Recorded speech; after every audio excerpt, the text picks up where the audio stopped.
안세영을 위한 특혜 아니냐. 이 짧은 한 문장은 지금 세계 배드민턴계를 가로지르는 가장 날카로운 질문이자 논쟁의 불씨가 되었다. 누군가는 단호하게 말한다. 이건 분명 안세영을 겨냥한 제도다. 또 다른 쪽에서는 정반대의 해석을 내놓는다. 아니다. 오히려 안세영을 보호하기 위한 배려에 가깝다. 상반된 시선이 팽팽히 맞서는 가운데 이번 논란은 단순한 찬반을 넘어 규칙 하나가 세계 스포츠 질서를 어떻게 흔들 수 있는지를 보여주는 상징적인 장면으로 번지고 있다. 흥미로운 점은 이 모든 소란이 코트 위의 한 장면, 한 경기에서 비롯된 것이 아니라는 사실이다. 셔틀콕이 오가는 랠리도와 승패를 가르는 매치 포인트도 아닌 제도라는 보이지 않는 영역에서 파문이 시작됐다. 국제 무대에서 이미 하나의 기준이자 흐름이 된 한국 여자 단식의 에이스 안세영을 중심으로 세계 배드민턴계의 시선이 예민하게 모이고 있는 이유다. 그녀의 플레이 스타일, 체력, 수비력, 그리고 장기전에서의 압도적인 안정감은 어느새 선수 개인의 특징을 넘어 종목 전체의 흐름을 설명하는 키워드가 되었다. 이 논란의 출발점은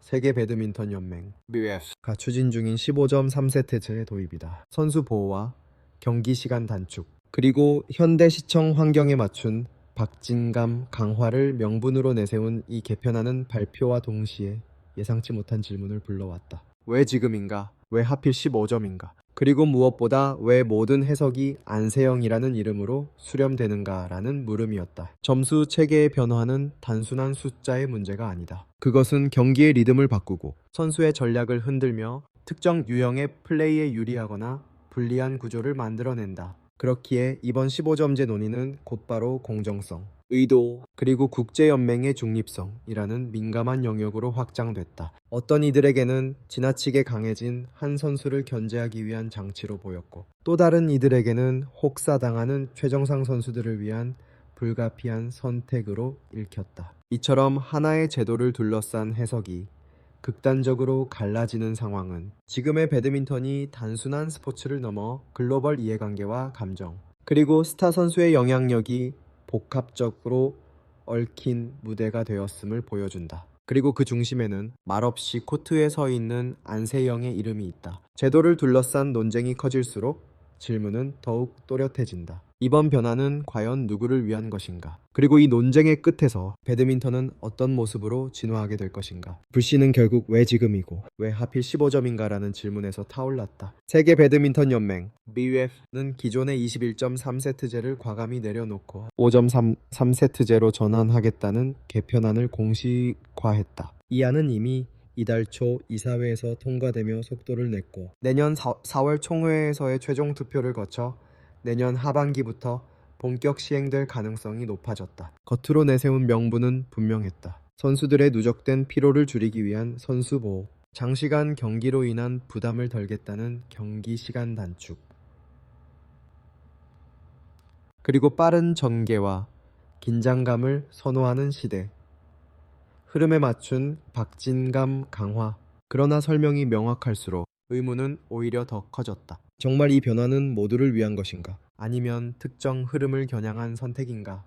라는 질문이 뒤따랐다. 특히 최근 몇 년간 체력과 수비, 그리고 끝까지 무너지지 않는 집중력으로 장기전을 지배해온 안세영의 경기 스타일이 자연스럽게 논란의 한가운데로 끌려 들어왔다. 점수가 줄어들면 랠리의 길이와 경기의 양상이 달라지고 이는 곧 한 선수의 강점을 약화시키는 장치로 작용할 수 있다는 해석이 힘을 얻기 시작했다. 이렇게 제도 변화에 대한 설명과 현실의 인식 사이에서 간극이 벌어지며 15점제는 단순한 규칙 개편을 넘어 의도를 둘러싼 논쟁으로 빠르게 확산되기 시작했다. 연 17, 18개 대회. 숫자만 놓고 보면 단순한 일정처럼 보일 수 있지만 그 안을 들여다보면 안세영의 한 해는 이미 한계에 가까운 속도로 돌아가고 있다. 여자 단식 세계 랭킹 상위 15위 선수들에게 요구되는 일정은 빡빡하다는 표현으로는 부족할 정도다. 슈퍼 천연 대회 3개와 슈퍼 750 대회 6개는 선택이 아닌 의무이며 여기에 슈퍼 500 대회 중 최소 2개 출전이 더해진다. 일정은 여기서 끝나지 않는다. 매년 열리는 세계선수권, 해당 연도의 올림픽, 시즌의 끝을 장식하는 월드투어 파이널, 그리고 경년으로 치러지는 남녀 혼합 단체 세계선수권까지 포함되면 정상급 선수에게 휴식기라는 단어는 사실상 사라진다. 특히 아시아 최정상급 선수인 안세영에게는 4월 아시아 선수권과 9월 아시안게임이라는 추가 과제가 기다리고 있다. 아시안게임은 개인전과 단체전을 모두 소화해야 하는 구조상 체력과 집중력을 2배로 요구하는 대회다. 여기에 전용 오픈을 대비한 슈퍼 3급 워밍업 대회까지 포함하면 안세영은 시즌 내내 숨 고를 틈 없이 이동하고 경기하고 또 준비해야 한다. 결과적으로 1년에 18개 대회를 연속으로 치르는 이 일정은 단순한 많은 경기가 아니라 정상에 선 선수에게 요구되는 극한의 레이스에 가깝다. 안세영을 잡기 위한 제도라는 다소 과격한 해석은 이런 배경 위에서 빠르게 확산됐다. 15점제가 공개되자마자 논쟁의 불씨가 된 이유도 여기에 있다. 수비력과 체력이 최대 강점인 안세영에게는 점수가 줄어들수록 긴 랠리와 장기전의 비중이 낮아지고 흐름을 끌고 갈 여지가 줄어들 수 있다는 분석이 뒤따랐다. 경기 하나하나가 더 짧고 날카로워질수록 안정적으로 상대를 지치게 만드는 플레이보다 초반 승부수와 공격력이 강조될 가능성이 커진다는 것이다. 이 하해석은 곧 일부 한국 언론을 통해 한층 더 자극적인 질문으로 변했다. 과연 이것이 우연인가? 아니면 세계 최강으로 군림한 한 선수를 견제하기 위한 구조적 선택인가? 심지어 BWF가 안세영을 무너뜨리기 위해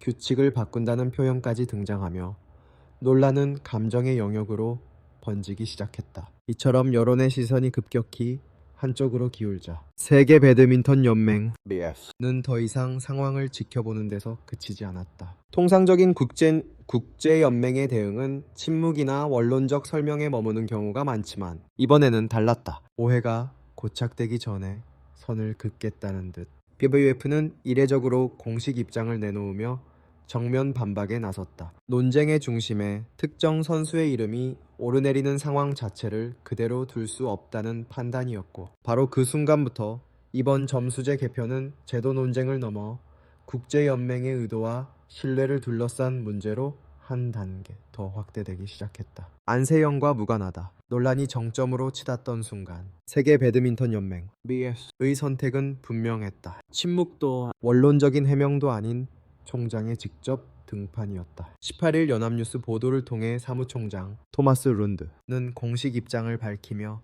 논쟁의 핵심을 정면으로 겨냥했다. 그의 어조는 단호했고 메시지는 명확했다. 5점제 도입은 특정 선수, 특히 안세영과는 전혀 관련이 없다. 이어 그는 오히려 이번 개편의 목적이 최정상급 선수들이 짧게 소모되는 것이 아니라 더 오래 경쟁력을 유지하며 커리어를 이어갈 수 있도록 돕는 데 있다고 강조했다. 설명은 구체적이었다. 각 포인트의 비중을 높여 경기 초반부터 긴장감을 형성하고 빠른 전개 속에서 결정적인 순간들이 자연스럽게 앞당겨지는 구조를 만들겠다는 것이다. 이는 단순히 속도를 높이기 위한 선택이 아니라 관중에게는 더 선명한 몰입을, 선수에게는 누적되는 체력 부담을 줄이는 효과를 동시에 노린 변화라는 논리였다. 점수가 줄어든다는 사실은 곧 한 랠리, 한 포인트의 가치가 커진다는 의미이며 불필요하게 길어지는 소모전을 줄여 선수 보호라는 목표에 다가간다는 설명이었다. 룬드는 또 하나의 맥락을 덧붙였다. BWF는 과거에도 11.5세트제 등 다양한 점수제 실험을 통해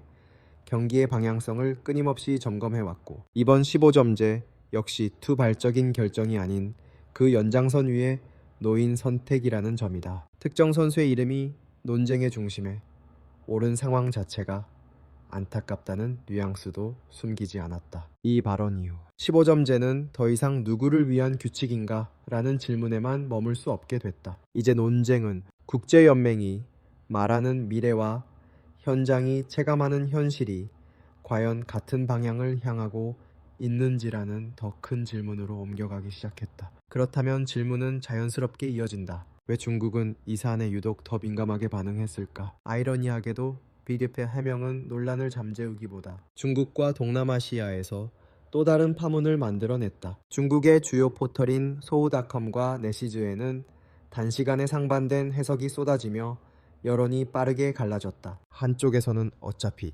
안세영은 적응력이 뛰어나 더 많은 대회에 출전하고 더 많은 우승을 거둘 수도 있다. 이 제도가 중국 선수들에게 일방적으로 불리하다고 단정할 근거는 없다. 15점제와 안세영을 직접 연결하는 건 과도한 해석이라는 비교적 냉정한 시각이 등장했다. 반면 다른 한편에서는 훨씬 날선 질문이 이어졌다. 정말 안세영과 무관하다면 왜 의 고위 인사가 한국 언론에만 직접 입장을 밝혔나? 이 해명 자체가 이미 특정 선수를 의식한 행동 아닌가? 결과적으로 가장 큰 수혜자는 안세영이 되는 것 아니냐는 의혹이 꼬리를 물었다. 이렇게 논쟁의 초점은 점점 점수제의 기술적 문제를 벗어나 국제연맹의 태도와 발언이 누구를 향하고 있는지에 대한 신뢰의 문제, 그리고 각국이 그 메시지를 어떻게 받아들이는지에 대한 시선의 문제로 옮겨갔다. 15점제는 더 이상 규칙 개편이 아니라 배드민턴을 둘러싼 국제 여론의 민감한 온도를 드러내는 상징이 되고 있었다. 논쟁의 중심에 서 있으면서도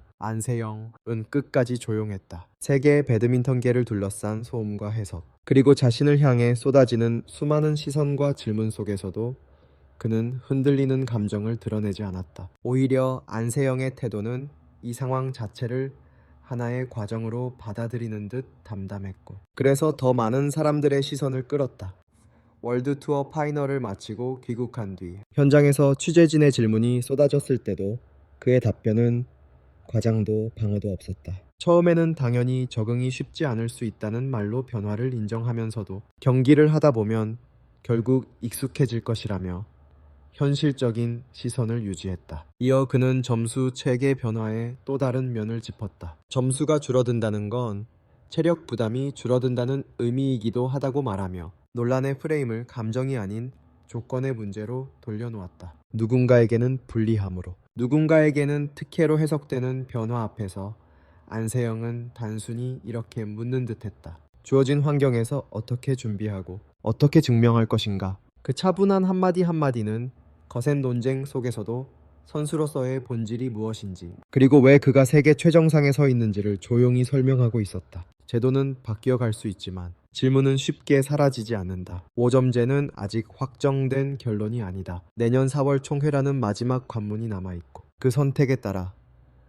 세계 배드민턴의 풍경은 또 한 번 달라질 수 있다. 그러나 이미 분명해진 사실이 하나 있다. 이번 논쟁은 단순히 점수를 몇 점으로 나누느냐의 문제가 아니라 한 종목을 이끄는 스타 선수의 영향력, 이를 관리해야 하는 국제연맹의 공정성, 그리고 변화하는 시대 속에서 스포츠가 어떤 방향으로 진화해야 하는지를 동시에 묻고 있다는 점이다. 규칙 하나의 변화가 이렇게 큰 파장을 낳는다는 것은 지금의 배드민턴이 그만큼 민감하고 복합적인 무대 위에 서 있다는 증거이기도 하다. 그리고 그 모든 질문의 한가운데에는 여전히 말없이 코트에 서 있는 안세영이 있다. 제도가 바뀌어도 외부의 시선이 흔들려도 그가 선택한 방식은 언제나 같았다. 설명보다 준비로, 해명보다 경기력으로 답하는 것. 결국 라켓을 드는 순간 수많은 해석과 논쟁은 의미를 잃고 남는 것은 오직 셔틀콕이 오가는 시간뿐이다. 그 짧고 치열한 랠리 속에서 모든 질문은 다시 한번 증명된다. 배드민턴의 답은 언제나 말이 아니라 코트 위에서 완성된다는 사실을.